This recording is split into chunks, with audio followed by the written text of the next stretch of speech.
Alright, welcome back to Backyard Ceramics with Jack and me, Mixmaster Walsh. I'm not sure what day it is. It's a beautiful day now.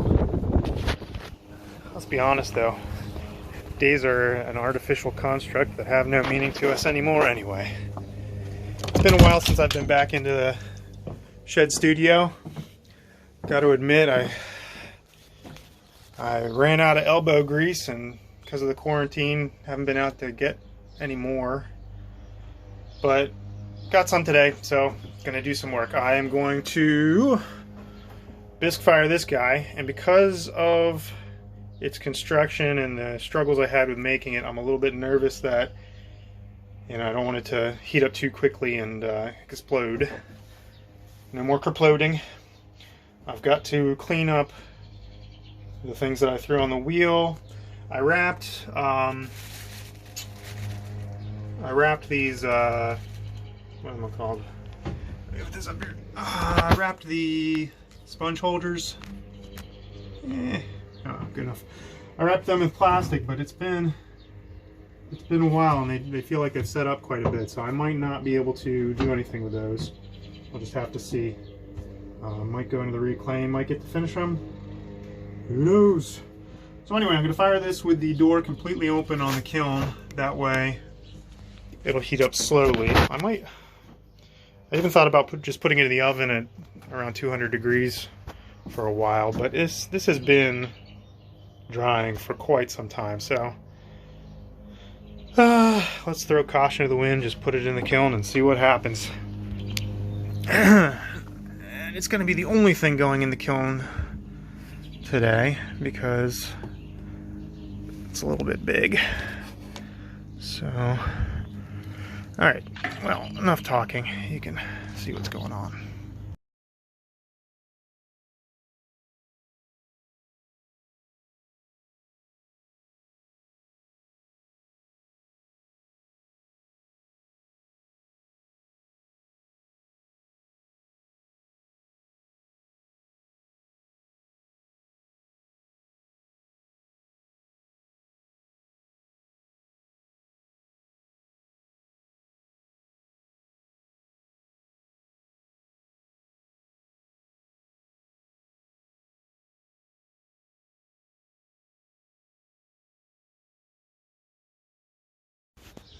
So what I've been doing is cycling this on and off with the door completely open.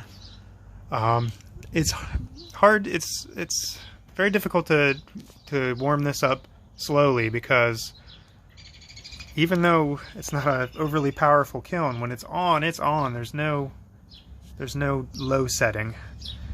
So doing my best with this. It's been cycling on and off, and it's been on for about half an hour. I also turned it midway through so that the hot side and cool side could switch. So I'm going to go ahead and switch over to propping this up, which I can't do one-handed, so I'll do that in a minute. But anyway, what I did before that was the bottoms of these just needed smoothed a little bit, and the problem is they're too dry to trim on the wheel. And when you smooth it over with like a damp sponge, it wipes away the smaller particles, and some of the larger particles, which are more deeply embedded, kind of come to the surface, or the surface goes down to them, I guess would be a better explanation. And you can see there were some larger inclusions, which, like in there, that's probably like a little pebble or something that got pushed around when it was on the wheel still. So it's not perfect, but for using local clay, you're going to have to allow for things like little inclusions in the clay, unless I spend more time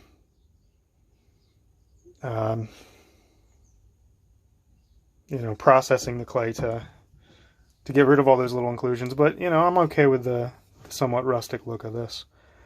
I think it definitely lends itself better to kind of the more whimsical, crazy pots than it does to, if you're trying to make something that looks nice and elegant. It's not not always going to fit stylistically. Or maybe I'll discover a brand new aesthetic that I like even better. Who knows?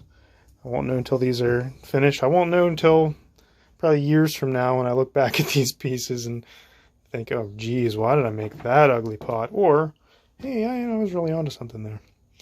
Give this guy a little doodly bopper on the top. I don't know, it's like an antenna or something. He's got 4 feet with 4 toes each. Creepy eyeballs. This one kind of looked more like a frog to me, so even though it has kind of humanistic eyes. Humanistic? That's not the word I'm looking for, is it? Human-like? Give him more like flappy feet and a little tail because he's still somewhat of a pollywog.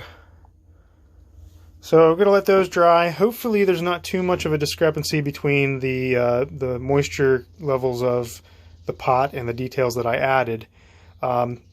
With clay, because it shrinks as it dries, if you're joining pieces together, the more similar they are in moisture content, the better they join together. Because these had, even though they were in plastic, they had dried quite a bit.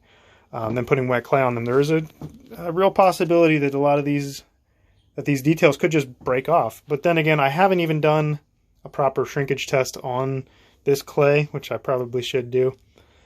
That would give me a better idea of, just how much it shrinks when it dries and how much it shrinks in fire, and also give me a better idea of when I'm joining things, how important it is for even moisture and for slipping and scoring and all that. Okay, so that's all I'm going to do today. I'm not going to bore you with showing you the firing cycle of this. So basically, the next time you see me, I will be glazing that brain slug whistle thing. And here's Jack. Jackie. Aww. When the weather gets warmer, he gets slower. There we go. He's such a good boy. Alright, kiddos. Thanks for joining me on Backyard Ceramics. I'll see you next time.